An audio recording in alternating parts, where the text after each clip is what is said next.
Good evening, viewing audience. Welcome to another episode of Bilalian Voices in the tradition of Imam W. Deen Mohammed. We thank you for joining us for episode 10 as we speak with our Imam from Harrisburg, Pennsylvania, Imam Dhuhan Abdullah. Good evening, viewing audience. With our Imam from Harrisburg. We would like to begin as we Muslims greet. Peace be upon you. Assalamu alaikum. Walaikum salam. Again, we welcome our viewing audience that is joining us from around the country. I am your host, Terenzo El Amin, joined by my co-host, Imam Hanif Abdul Wahid from Rochester, New York. And what we would like to do now is make a few announcements before we get into our enlightening discussion with Imam Dhuhan Abdullah in regards to the Ramadan Sessions in the tradition of Imam W. Deen Mohammed that occurred 3 weeks ago, led by his successor, Imam Earl AbdulMalik Mohammed, in the capital of the United States, Washington, D.C.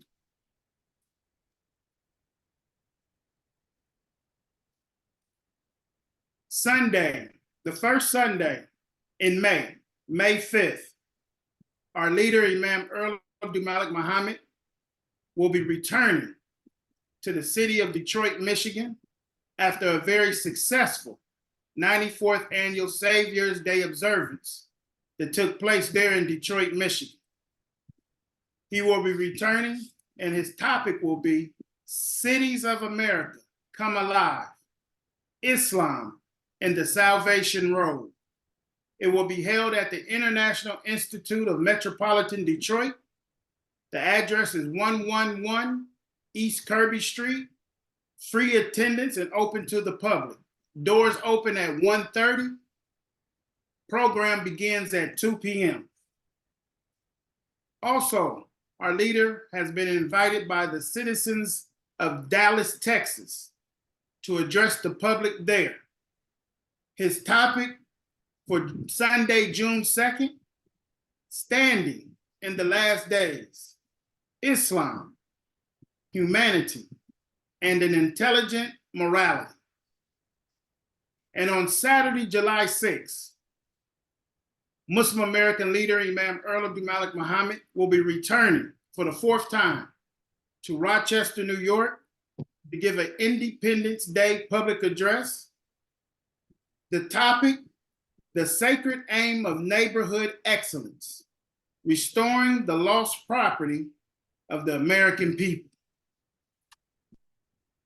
We have with us tonight our beloved brother, Imam Dhuhan Abdullah. We wanted to speak with him in regards to the Ramadan sessions, but before we get into the Ramadan sessions, I had a question for our Imam. I wanted to ask him, based upon me and him meeting at the Savior's Day in Cincinnati, Ohio in 2020, while our Imam was still incarcerated. Imam Dhuhan Abdullah came to Cincinnati, Ohio, and as I mentioned, we met, and I wanted to ask him, what distinguished Imam Earl AbdulMalik Mohammed and what he was emphasizing from those here in society, the imams out here in society? What distinguished them? What distinguished him from them? Excellent question. Well, I want to start by saying praise be to Allah and to extend the greeting, peace, assalamu alaikum, to you wonderful brothers and the viewing audience. It's a pleasure and an honor to be able to even be on here on this dignified program. It means so much for expressing what we represent and what we're reaching for. So super excited and happy to be on here. Honored. What distinguished the Imam? It was the clarity. It was the clarity. I've been around the community for a long time, since the early 2000s. and I had experience with Imam W. Deen Mohammed. A couple times I was right up next to him physically.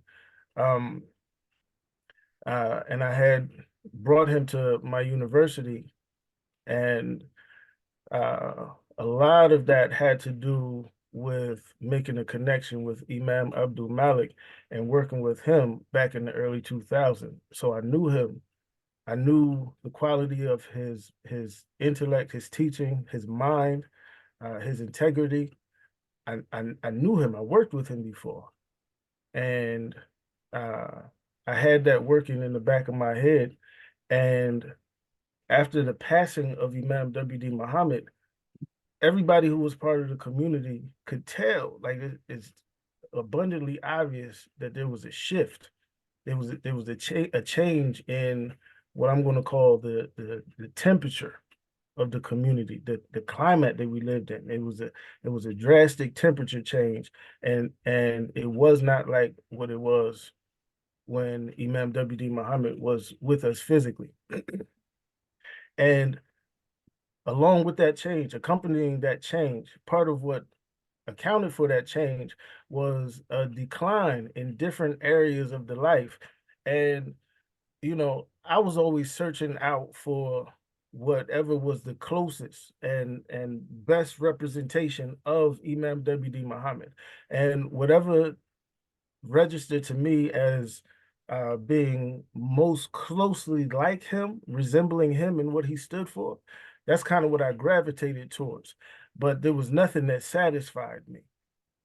And uh, uh, I became aware of, there was a video that was put on YouTube of the Imam uh, presenting some of his teachings, and I heard it, and it was the first time after some years that I heard his voice, and I heard the teaching and the clarity of it, and it resonated with me so profoundly just because of how much sense it made. Uh, and uh, the way that it hit home, the way that it precisely addressed what was going on in the moment in the community. Now, other people that I had been around had the conversations, the dialogue, explaining that there was a decline in the community. This wasn't something that was hidden. There's a lot of people who pretended that there was no decline, but you get them in private circumstances. People recognize there's been a decline. I've heard people say that there was a curse on the community after Imam W.D. Muhammad passed. There was a lot of talk on different things, and in my mind, I'm wondering if people can recognize that the pathway that we're moving on at this time is not working. Why don't you try something different? If what you're doing is not working, do something else. And I didn't see anybody doing anything else until I became aware of the Imam's commentary coming back out into the public space. And when I watched that video, and after watching that video, then I went and purchased his books. I read his books. After I got done reading his books, uh, I read all of the articles on his website, and I just continued to research and dig and dig and dig. And what was different for me, there was an alternative to what everybody had been doing. So the things that I had heard people complaining about for years since Imam had passed, and nobody seemed to present a viable solution for, the Imam was not only providing clarity in the dynamics that shaped the present circumstances that we were dealing with, but he also clarified a pathway forward to move beyond that. He clarified what was causing it. He clarified what Imam W.D. Muhammad's sensitivities were for situations like that. And just the level of clarity involved when he described the situation was unmatched by anybody else that I had access to listen to ask questions of, to hear from. And so that's what I'll say, that's what drew me in to the Imam. Clear difference, clear distinction in uh the messaging. Not just the words, yes, the words, but the spirit and the direction. You know, the words and teachings, they have a spirit. Mm-hmm. They have a direction. They move you towards something. There's an objective. And when I read his words, when I took it in, it felt like it was awakening something in me that I had not felt like that since Imam W. Deen Mohammed was alive. And that was the distinguishing factor. The fact that what he was saying and doing was more closely aligned with Imam W. Deen Mohammed's teaching and emphasis. And I felt it in my spirit, just by virtue of all of these things combined. I couldn't help but to move in this direction. Wow. Imam, let me sort of build upon that there. When you say Imam Earl AbdulMalik Mohammed, it was your choice because of what you examine, what you can feel, and what you could understand. Well, there's other imams that are in the community, and I'm quite sure that you know them also too. What would you say would be the difference? You have an experience with other leadership within the community, and now we have Imam Earl AbdulMalik Mohammed. Mm.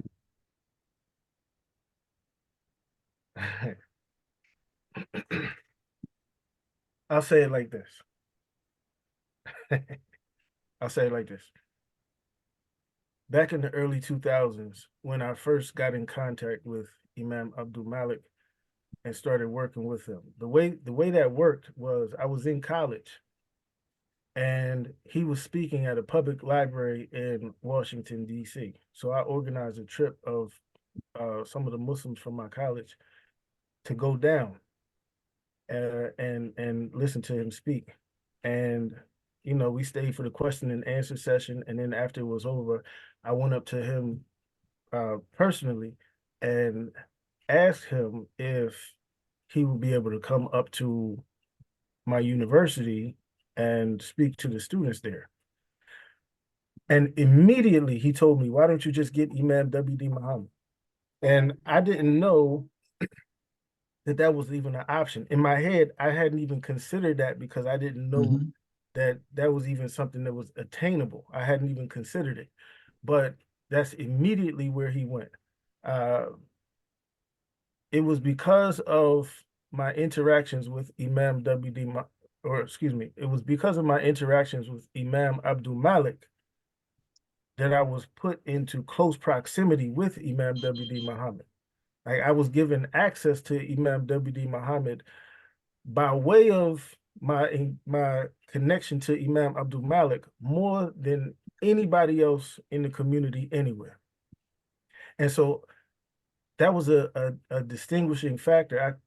I came to find out later, as I understood more of what was going on around the community, that a lot of people were not doing that. A lot of people were not connecting people directly to Imam W.D. Muhammad, but they kind of stood in between as, you can trust me, or you can listen to me, or I'm here and I have something to say and I'm following Imam W.D. Muhammad, so you can stay with me.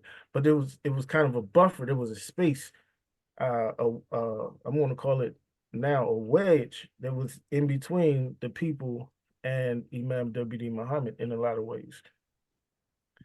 Fast forward, when I started researching what was going on with the Imam AbdulMalik, and how he was asserting himself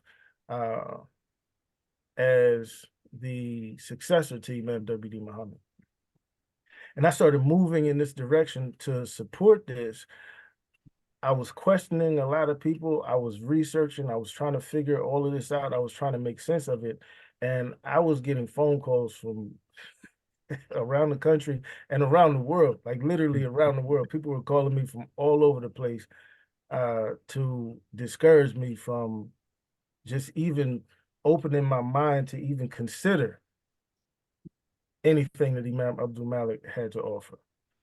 And that was strange to me because I can't even consider, you don't even want me to think about it. But I got a phone call from a particular imam, very, very, very, one of the most popular imams in the community of Imam W. Deen Mohammed. I got a phone call from him, talked to him directly, and it wasn't even really a conversation. There was very little that I said. It was mostly he talked at me for the better part of about 40 minutes. And in that conversation, he just did so much to belittle the imam and try to just throw dirt on his name and try to convince me that this was the wrong direction to move in. And then he threatened to leverage his several decades worth of experiences and connections against me if I gave my support to Imam AbdulMalik. Wow. And there was a few interactions with some of the very popular imams around the community that I had, that it was a very clear distinction between what they offered as a pathway to Imam W. Deen Mohammed's tradition and what Imam AbdulMalik offered as a pathway.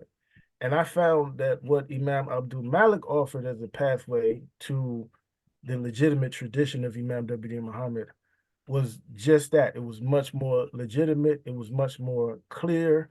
I didn't have to, it wasn't like I had to have an expressed loyalty for somebody else in between. And I don't have to worry about somebody threatening to leverage all of their experiences and turn it against me. All the politics and all of these little subtle things. And there's a lot of things I'm not going into detail about. Right. It's just a lot that I saw. There was a clear distinction between how Imam AbdulMalik carried himself in representing the religion and what was needed by our community and how everybody else did.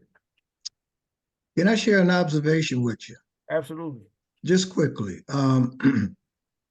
What you have described, I think many in the community are experiencing that, and some may feel that they don't have a way out. And I'll put it like this here. What you described, I have seen it in the 25 to 30 years that I've been an imam in this community, is that there's a hierarchy with imams. And if you notice right now that when they speak or when they're organizing anything, their audience is themselves. It's not the general public. It's not the Muslims that are in trouble. It's not the Muslims that feel lost and out of bounds. They can't get a connection because these guys have spent most of their time believing that the knowledge that they have somewhere should be displayed, you understand, in some type of, and I don't want to say it in the form of debate or anything, but their favorite subject is themselves. And there's an old axiom that says, when you become proficient with a hammer, you tend to think everything is a nail. And so when you see the imams in our community, and they might be in a town and there's 2 or 3 masjids or 2 or 3 centers that claim that they're with Imam W. Deen Mohammed, but they never come together. It will be the imams competing with each other for volume or space. And what we have in Imam Earl AbdulMalik Mohammed, we don't have that. He's directly getting his message to the people. We have witnessed it as the believers that have listened to him. There's a thing that when all of us even come together, it's just like family. And we know the mission that we have to do. And so to set out like that, that was the mission of Imam W. Deen Mohammed, to remake the world. And so our community has lost that. And it's no shade against the other imams. It's just that's the way that they operate. And I would debate anyone Situation that would come to us and say anything about the leader or why we're following him. You give us no choice but to follow him. And so I just think that, as we move on here, because I know we want to get to the Ramadan session, we can get into the meat of the things, and then people will really understand why we're listening to this voice or to this person. But most of the imams, as I observe, they're really talking to themselves. And you all have seen that. There's been many times that we've tried to reach out. They're trying to keep us isolated, but that's just not going to happen. We're going from city to city, town to town, and we're speaking to the common folk and the common people, and we're getting people out to hear the message of Imam W. Deen Mohammed. That's right. That's right. Absolutely. Now, that's just an observation. I don't know if you share it or not. I'm just saying that that's absolutely. been my experience. Yes, what do you say to that, Imam Terenzo? I mean, you've had experience in terms of having a basic debate, but these guys, they're just caught up with and talking to themselves, and they're in an echo chamber. So there's no comparison. One of the first things that came to my mind when you presented this picture is the strong attribute that Imam W. Deen Mohammed seen in Imam Earl AbdulMalik Mohammed. He was never in competition with Imam W. Deen Mohammed. Right. You can legitimately make an argument that many of these imams, especially the popular ones, was in competition with Imam W. Deen Mohammed for his following. That's right.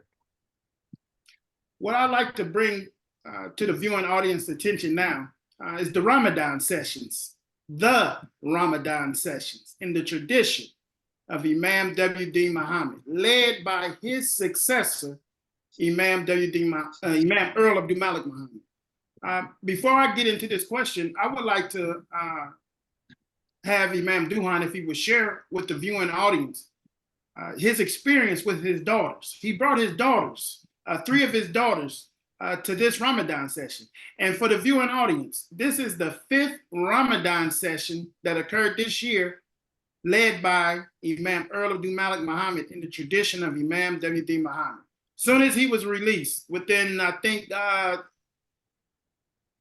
30 to 40 days, he was conducting on Zoom a Ramadan session in the tradition of Imam W. Deen Mohammed. Can you speak to your experience with your daughters and how they felt about the Ramadan sessions?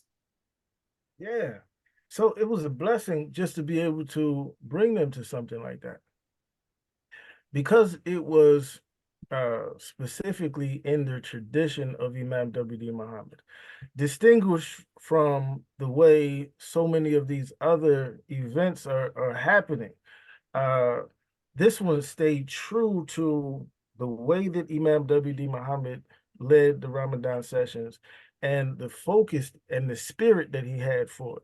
And so, just being a father of so many girls, so many children, I want them to be exposed to that. I want them to grow up having an experience of being in touch with the language, being in touch with not just the language of Imam W. Deen Mohammed, but the people who buy into and support and believe and embrace that language, and who strive to live that out in their lived experiences. And so I was happy to bring them, I was happy to bring them with me and have them be able to meet. They met the Imam, which was a blessing, but they met some of the other supporters, some of the sisters that had been around. And I think it kind of opened up some doorways for just some more personal things in just being a father to these girls, raising them in the community. Like it kind of felt like I was taking a step, like I hit a new platform, kind of, just in terms of what I'm able to offer them. You know what I What mean? was their It was a observation? wonderful experience. That it was long. I like children. What was their observation, Imam? What was their feedback to you? Yeah, it was long. It was long, and it was a lot of talking, but they held on, and they didn't take in everything that was said, because I mean, there was a lot of Right. there was a lot of information, but they held on strong. They were attentive for the majority of the time. They enjoyed meeting the sisters that was there, and just the time. One of the aspects of being at the Ramadan session in person is not just hearing the presentation from the imam, but the interaction, like the experience of physically going down there. And I think that was a blessing, to be able to take them to that event and to be able to spend some time away from home in this context. You know, we're here, this whole weekend is dedicated towards being in the spirit of the Ramadan sessions. And so they enjoyed it. They enjoyed it. And, you know, they were kind of like some soldiers sitting through those long lectures, but they muscled through, and they appreciated it more than anything else. They appreciated it, and they enjoyed being able to share that experience with me. Alhamdulillah. Imam Dhuhan, Yes, sir. at this point, we would like you to play a clip from the Juma Khutbah from the Ramadan sessions that's entitled, the Juma was entitled, Muhammad is the human model of excellence and mercy, world leadership in the last days. Could you play that clip? Yes, sir. America, you're a hypocrite. You're a big hypocrite in this time. Your leadership is a big hypocrite in this time. There's redemption from hypocrisy.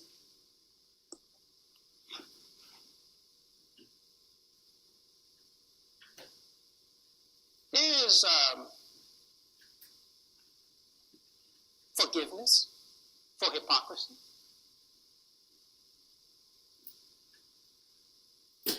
But you got a whole population of people in Gaza who you may consider to be disconnected from their true human value, which you consider to be evolved.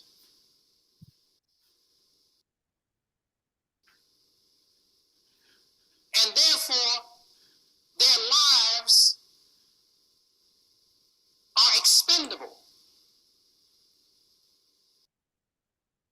And you're willing to negotiate the value of 40,000 of their lives and 15,000 of their children. You're willing to negotiate that against your picture of what human value is. So now, because some workers who have come to support their humanity, who are you consider to be of a higher evolution on the scale of humanity, now your attention is on Gaza. Now you tell the oppressive ruler of Israel that you're not going to work with him no more. The movement is backwards. But that's not how your society evolved. No. America evolved upon first recognition of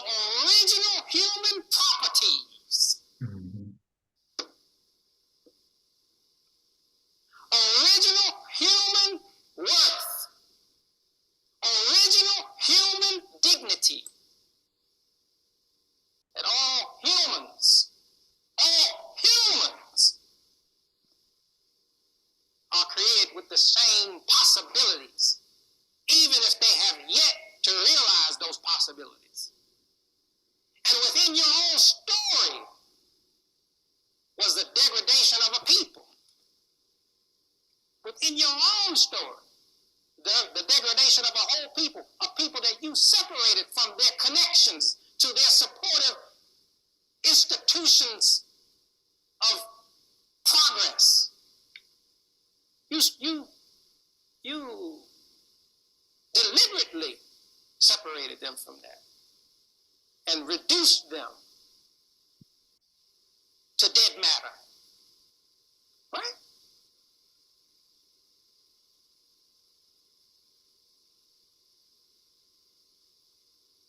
But yet stirring in them was a thinking that accorded itself a relationship with their original value.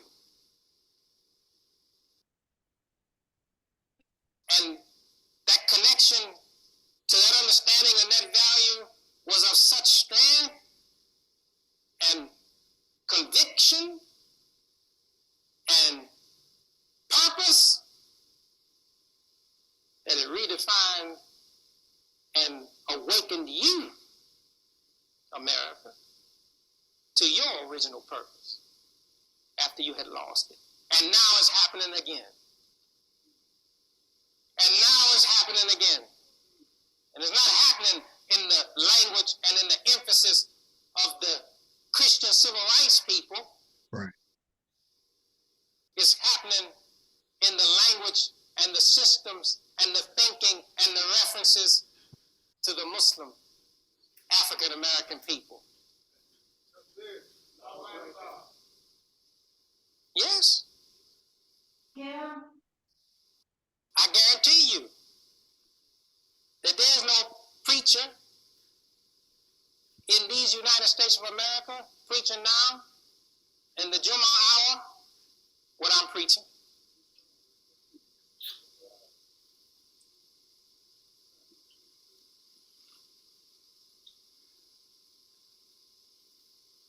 They'll be telling you about the blessings of Ramadan, which they should.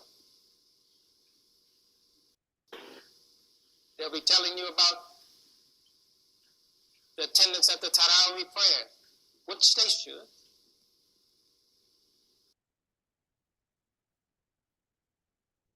They'll be telling you about the last 10 days of Ramadan and the blessings of Laylatul Qadr, which they should. But it won't be connected to addressing the dilemma in preaching to what is the true value of man on this earth. It won't be an inspiration to assist that brother and that sister to strengthen their thinking and why their commitment should be stronger and firmer and more clear as to what their commitment should be to the oppressed on this earth. They won't be drawing a connection to that because they won't know the connection to that. That has been preserved in the following of Imam W. Deen Mohammed and in the leader who succeeds him. Imam Dhuhan, you being there in attendance for the Jummah, could you speak to this clip? The Imam said so much in this clip. The hypocrisy. A lot of people can learn how to redeem themselves from hypocrisy based upon what he just said. But could you speak to this clip here? Yes, sir. One of the characteristics of the way that the Imam speaks, he speaks on levels. It's not just on one level. It's not just literally what's coming out of his mouth at face value. He's speaking in a way that addresses, as you suggested, people on an individual level and their expressions. he speaks in a way that the same messaging registers for people whose attention and awareness is on what's going on nationwide with our community. And he speaks on a level where the same messaging, the same wording is addressing things that are happening on a grand scale in the world.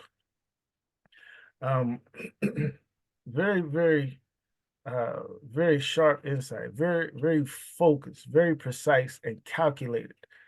Much more than if you weren't aware, you wouldn't know that it's that calculated, but it's very calculated. And when he says that these Ramadan sessions are presented in the tradition of Imam W. Deen Mohammed, there's no understatement to that. What he said about hypocrisy, what registered with me, what resonated with me in speaking of the hypocrisy in America, I thought about Frederick Douglass and how Frederick Douglass called out the hypocrisy of America. Back during the times of slavery, the hypocrisy of American leadership to claim to represent the best of what humanity has to offer. But at the same time, on the back end of that, was dehumanizing a whole population of people in a way that had never been done in the annals of history anywhere on earth. So that hypocrisy that Frederick Douglass called out way, way, way back long ago, early in the history of this country, still exists now. Still exists now. The hypocrisy of the United States threatens to tear it apart at the seams. And there was a whole war that was fought because of this hypocrisy, because of the issue surrounding this hypocrisy, tore the country apart. There was a war that was fought over this.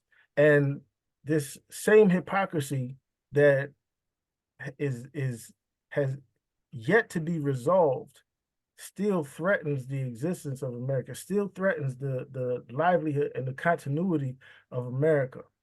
But what preserves America, what preserves this country in its dignity and its excellence is the promise that it makes, is the promise of freedom, is the promise of preserving the natural entitlements and the natural rights of people that's given to them by God, all people.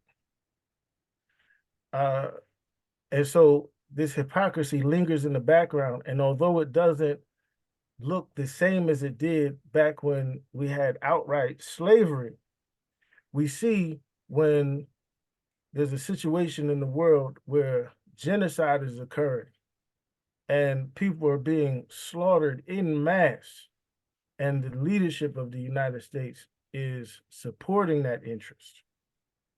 We see the hypocrisy coming out again. And it's the same hypocrisy. It's speaking to the same issue.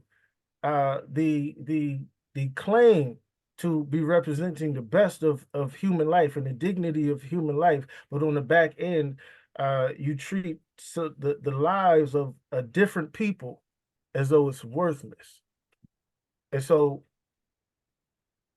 the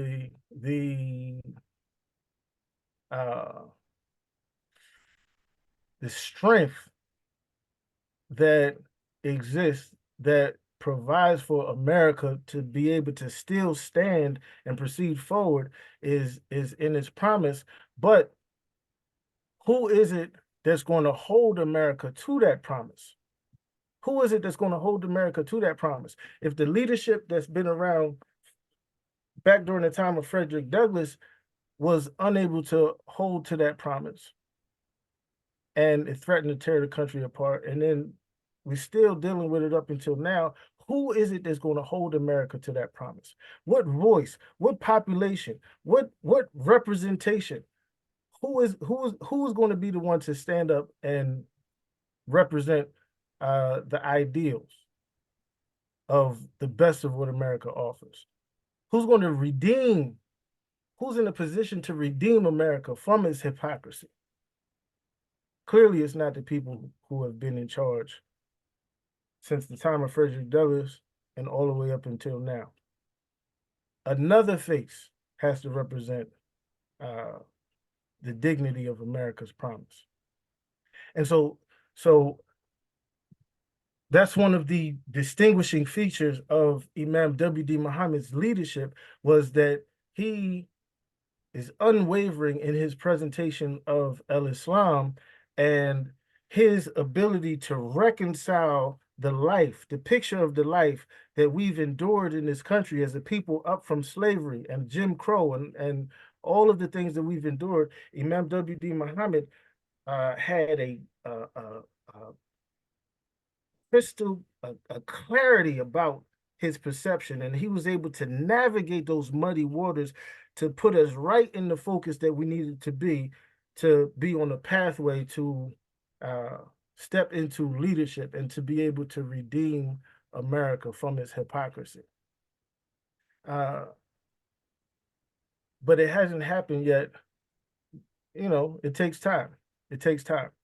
And there's an evolution that happens. There's an evolution and there's a progression of history that happens. There's movements that take place that advance people in certain directions. But if you pay attention to what Imam W. Deen Mohammed was pointing us to, then you'll see the movement in the history that's advancing us. You'll see the intervening of Allah's hand in our circumstances that shaped us and moved us. You'll see these things clearly if you're in touch with the clarity that is offered by the tradition of Imam W. Deen Mohammed. And I don't see anybody speaking with such clarity and focus and emphasis and staying true to what Imam W. Deen Mohammed said than Imam Earl AbdulMalik Mohammed. And I heard that in the Ramadan Sessions. And in that clip, when the Imam was talking about the hypocrisy that exists in America and everything that went along with that, that's what I heard. I heard the leadership of Imam W. Deen Mohammed. I didn't hear somebody just had some profound insight or something. They had some inspiration that came down from the heavens and hit them on the head, and they just had to share. They decoded some symbols, unraveled the mysteries of some mythology or something, cracked some atoms. I didn't see any of that. It wasn't like ego driven, or it wasn't about lifting up a personality. No, we have a focus. There's a movement happening in the history of humanity, and we're all moving along in the direction towards the intended destiny that Allah has for us.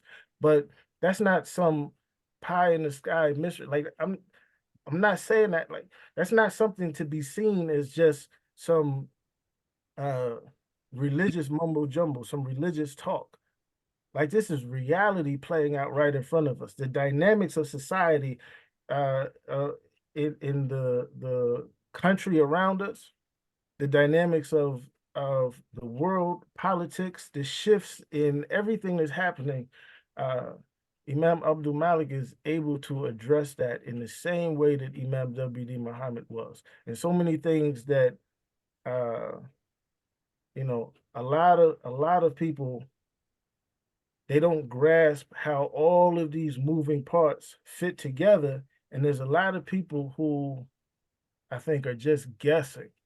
Mm-hmm.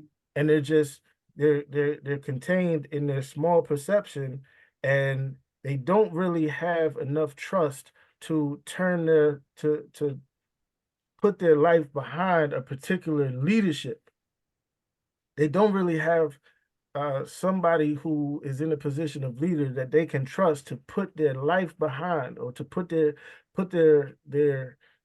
productivity, put their activity behind, and trust that this person is moving in the way that Muhammad the Prophet would move if he was alive in this time. Yeah. But Imam W. Deen Mohammed is the one who woke us up and made us aware of how what Prophet Muhammad's sensitivities were, and how he would resonate, how he would register all these things. What would he do in response to all of the things that's going on. And Imam AbdulMalik, I find, is doing it the same way that Imam W. Muhammad did. So let me ask you this before I pass it to Imam Wahid. He said in that clip that he can guarantee that no Imam in the Jummah hour is speaking what he is speaking. Speak to that. Hey, it's a lot of what I just was saying. The insight that he has. This is a man who was trained by Imam W. Muhammad. Now, if you don't have a solid perception of who Imam W. Muhammad was and what formed him, then you won't be able to appreciate that statement. Imam W. Muhammad was no lightweight. This is a man who was formed in the Nation of Islam under the Honorable Elijah Muhammad and that whole military apparatus that he had that was the fruit of Islam. All of the mythology and the teachings and the sensitivity to do for self. There was a lot of mind-locking mythology that Imam W. Muhammad had to not only navigate through, but he had to get such a clear understanding of it that he could unravel it in the mind of not just himself and the people around him, but the whole community around the country. This is a man who has the strength and the determination and the discipline of the old Nation of Islam, but who has the piercing insight to carry it forward in a way that it would be done by Muhammad the Prophet if he was alive in this time. And he did it in a way where he gave us insight into different mythologies around the world, different scriptures around the world, different different areas of intellectual pursuit, philosophy, business, industry, all of these things that support the life and the expression of human beings. Imam W. Muhammad was able to give insight into how all of these things connect, how they evolve, what produce these things in the world, what drives them forward, and he's able to navigate that space and give us some clarity on how we should move forward. And so Imam W. Muhammad was no lightweight. And when you think that what he's saying, he might say something that at face value sounds simple and common sense. Those people who are true students of Imam W. Muhammad, you can see in the way that he worded it, the depth of knowledge that's behind what he said. He's addressing things in a way that if you have no knowledge of what's going on, it hits you and it doesn't overwhelm you and drown you out. It hits you and you say, yeah, I got that. But then if you do have knowledge about politics and society and social orders and everything, you'll see that what he's saying is it has a piercing insight. There's a clarity to address even those nuances that go above the heads of a lot of people. And so, again, Imam W. Muhammad was no lightweight, and he trained for a long time, many years. He trained Imam AbdulMalik on how to represent him, and he trusted Imam AbdulMalik on how to represent him and his teaching publicly, nationally and internationally, locally, everywhere. And when you hear Imam AbdulMalik speak, those people who actually know, who don't just know Imam W. Muhammad as a figure, as like a celebrity. They don't just have like a celebrity attachment to him, but they know who he was. They know the gravity of who he was as a person and what he represented. They have insight into his language and teachings. When you hear Imam AbdulMalik speak, you can recognize that this is not average. And in that long span of time between those numbers of years between 2008, when Imam W. Muhammad passed away, And until Imam AbdulMalik came and asserted himself with the support of people who were pushing him, that he was succeeding in Imam W. Deen Mohammed's way. In that time, between those two events, it was clear that what Imam W. Deen Mohammed taught, the way he was teaching, there was a void in that. The effect that he was having on the world, the spirit that his teaching brought into the hearts of people, the spirit that he fed into the life of people, what brought us together and what directed us and what focused us as a people, not just dealing with local concerns, but people who have a collective identity, who have a shared experience and a shared perception, a shared outlook on life, and a shared appreciation for a leadership direction. Imam AbdulMalik has all of that in consideration when he presents what he presents, and you just don't hear that when you go to other masajid and sit on the rug listening to different imams around the country teaching. You just don't. It doesn't resonate the same way. Well, the imam, you'll hear some good teachings. You'll hear what anybody can readily accept and recognize as Islamic teachings. You'll hear good concepts. You'll hear a lot of truth being spoken, but it won't resonate in the way. It won't hit your spirit in the way that Imam W. Muhammad's teaching does. And it doesn't hit your spirit in the same way because it doesn't have the same focus. It's not moving towards the same objective, and it doesn't have the same considerations, the same broad considerations that go into the statements and the teaching that the Imam has. I think going back to the clip, it's very clear that the Imam laid out the burden and he laid out the solution. And he also laid out the rhetorical question that Imam Terenzo almost asks every week. He hasn't asked it tonight, though. Who is speaking like this here? The Imam basically said that. And then laying out the burden, he said to us that hypocrisy that is happening, especially by the powers of the world, we've seen this before. And it has been dealt with before, even in us, with the civil rights movement. But this one here will have to be dealt with the African-American Muslim, right, up under the leadership of Imam W. Deen Mohammed. Right. The Imam says the best sentiments in the Muslim world has to look at this thing and address it. And the best sentiments that I know in the Islamic world right now would be coming from us, the people of Imam W. Deen Mohammed. Agreed. He asks us to look at the guidance of our Prophet Muhammad, where Prophet Muhammad never bartered one human for another human. That is just uncalled for. And then he also said that a society should emerge and do the people of Palestine justice in saying that if you cannot treat these people any better than what you're treating them now, give them to us.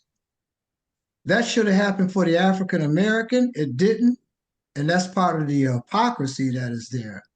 And I will say this without a doubt is that, yes, Imam W. Deen Mohammed is a heavyweight. This is our guy. Allah has given him to us, but he has a successor. And that successor is Imam Earl AbdulMalik Mohammed. That's right. He has laid it out there perfectly for us. That clip, you should just go back and keep studying it. Lays out the burden. The solution is right in there. And then he challenges you to say, and this is no shade on anybody else, but who is speaking like this here? He told you what they would be saying in the month of Ramadan. In the month of Ramadan, our voice should be even stronger for the determination and struggle for the Palestinian people. But if we're not hearing this over the rostrum from anyone, right? It's fair game as a criticism to point it out. And the Imam did that in a most illustrious way for that Juma.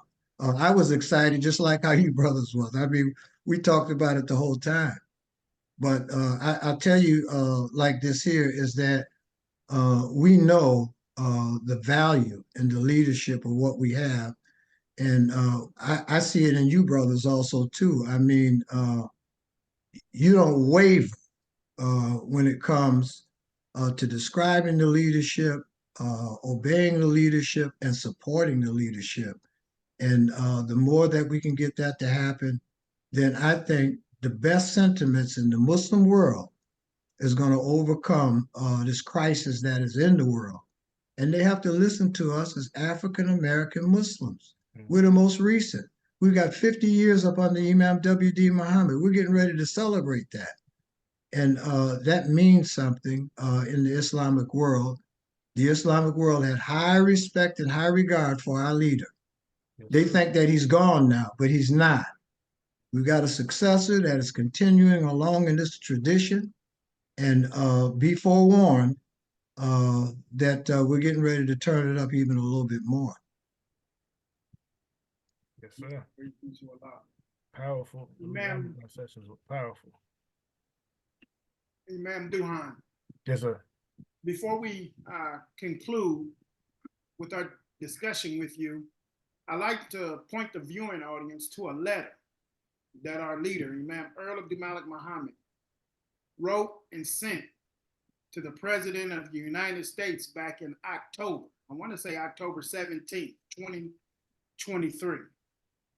Can you speak to the letter that Imam Earl AbdulMalik Mohammed sent to President Joe Biden, in particular, the statement from the late Colin Powell, a former chairman of the Joint Chiefs and Secretary of State, when he said, quote, "No people having experienced oppression cannot identify with others similarly oppressed," end of quote.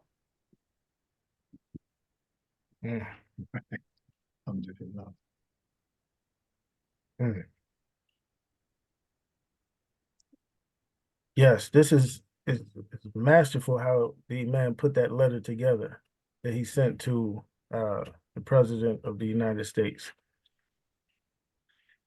He was able to draw on somebody who is credible and recognized, known, and highly respected in the government of the United States, who shares the experience, who shares in the experience and the sensitivities that we have as a people. And he was able to highlight what is the sensitivity that is registering strongly in the soul of the African American people, with the legitimacy of somebody who is in an office that is respected close to the presidency, to say, look, this is our stance. And this is not just the stance of somebody who is voicing some criticism or complaint or anything. This is the stance of decent human beings, and it has been recognized by people in high places in even the space of the office where you work, and the people who advise you and who are in the space to making decisions, the decision makers, the movers and shakers who are up there in the clouds in the heavens with you. This is the sentiment that even very dignified people in our government share, and it's worth considering. It's worth considering that we have a history of, in this country, oppressing a whole population of people unfairly, unjustly. And there's a need for that to be addressed. And there's a need for us to heal and reconcile from that burdensome past. But the way forward has to be balanced. And when we look at how we're interacting with other people, with other situations around the world. It's not like we're coming in with a blank space, a blank slate. We have an experience that should feed our perception and should feed our sensitivities in how we navigate through these situations that we're facing right now.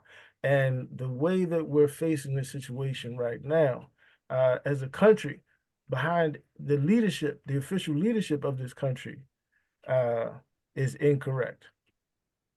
And the Imam, in writing that letter to the president, was able to put that in a way, he was able to word that and present that in a way that respects the dignity of the office. It respects the citizenship of the dignified citizens of the United States, and it reflects the guided interest and the guided sensitivities of the Muslim Americans who come in the tradition of Imam W. Deen Mohammed. So it was a profound letter. Even that letter itself is worth being studied over and over and over and over again. The oppression that we faced in this country, the oppression that was so profound that even somebody like Colin Powell is able to bring that experience and those sensitivities into the highest offices of this land. It speaks to the pressing need for America to be able to hear our voice. It speaks to the need for the leaders, the leadership, the people in positions of leadership, the people in positions of influence, to be able to hear our voice and our sensitivity and our direction. And that's a continuation of what Imam W. Deen Mohammed stood for. So praise be to Allah. I thank Allah for Imam AbdulMalik. Yes. I pray all the time. I feel like Imam W. Deen Mohammed is here with us. What Imam W. Deen Mohammed, it's no guesswork about this. We're not guessing. This was the man who was with Imam W. Deen Mohammed closely, like physically with him for decades, through navigating all kinds of experiences, from Desert Storm to going over to different countries and interacting with different leaders in different places in the Muslim world, around the Muslim world, in Palestine with Yasser Arafat. He was there when Imam W. Deen Mohammed met the president of South Africa, Nelson Mandela. And all throughout the United States, all these experiences, this is a man who was front and center, right up close, seeing how Imam W. Deen Mohammed addressed all of these situations. And I don't know, I haven't seen, I'm not aware of anybody else who has those qualifications to be able to represent the leadership of Imam W. Deen Mohammed in this way. The same way that Imam W. Deen Mohammed represents the leadership interest of Muhammad the Prophet in our times, is the same way that Imam AbdulMalik represents that same exact leadership interest right now. Imam Wahid? So profound, Imam Dhuhan. No, I can't say anything up over that. You've been so eloquent tonight in giving us insight into our leader, the continuation of Imam W. Deen Mohammed. And listen, we're excited. And to the Palestinian people, we like to say on behalf of our leader is that we are working hard up under his leadership to bring attention to your plight and become the sentiment in the world that changes that situation around and helps you with your determination. The Imam told us one time over dinner is that we don't have artillery, bullets, bombs, or anything else like that. And what we do have is Allah's guidance on our heart and the measurement of understanding and following Prophet Muhammad's guidance and obeying the discipline of our leader, Imam W. Deen Mohammed, for logic and reasoning. And we're going to use all of that at our disposal to speak to the determination and the struggle of the Palestinian people. And we believe that Allah will use that to help us free and assist them in the determination and struggle. And that's what we pray to Allah for. Praise be to Allah. Well, we are about to conclude, but before we conclude, again, we want to thank Imam Dhuhan Abdullah for joining us as a guest, an excellent guest with the discussion that we had today. For the viewing audience, if you want to see the entirety of the Juma Khutbah by Imam Earl AbdulMalik Mohammed, you can go to eamspeaks.com, and you can also find the Juma Khutbah on YouTube under the name Earl AbdulMalik Mohammed. Excellent, excellent address. Again, before we conclude, we'd like to point out one of our guests that we had maybe 3 or 4 episodes back, Imam Musa Abdul Rahim Toure, made a huge accomplishment today. And what we like to do is show this picture of our beloved Imam in Tampa, Florida, graduating from nursing school. There with Allahu Akbar. Allahu Akbar. Yes. Allahu Akbar. Young man. Congratulations, Imam. He's there with the professor. Yes. Our esteemed professor, Shabazz. And they look good too. They look very dignified. But yes, praise be to Allah. We wanted to show that, to show the viewing audience, the men and women that associate and identify with the continuation of Imam W. Deen Mohammed's leadership and Imam Earl AbdulMalik Mohammed. Yes, praises Before we be to conclude, Allah. we'd like to mention a few announcements. On Sunday, the first Sunday in May, May 5th, our leader, Imam Earl AbdulMalik Mohammed, will be returning to Detroit, Michigan. And I'm excited about this. Anytime the Imam coming in this area, he will be in Detroit, Michigan, and his topic will be Cities of America Come Alive, Islam and the Salvation Road. You can find more information at MuslimAmericanMinistry.com. And on Sunday, June 2nd, the first Sunday in June, our Imam has been invited to Dallas, Texas, to give a public address. His topic is Standing in the Last Days, Islam, Humanity, and an Intelligent Morality. And our last announcement is our Imam returning for the 4th time to Rochester, New York, to give an Independence Day public address. We're excited about all of these events, and if you are in these areas, I would suggest and advise you to come out free of charge to listen to the one who Imam W. Deen Mohammed placed his hand on. That's undisputable. Praise be to Allah.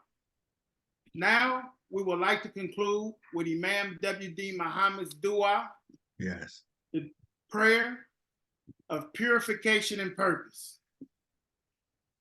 Oh Allah, we cannot manage this life for ourselves, not without you. Please make our life what you would want it to be, what you prefer it to be. Do not allow us to act on our own. Help us to act only in obedience to you. We hear you, we obey you, we look to you for forgiveness, our Lord, and to you is our destination. Ameen. Amen. Thank you again, viewing audience. Until the next time, peace.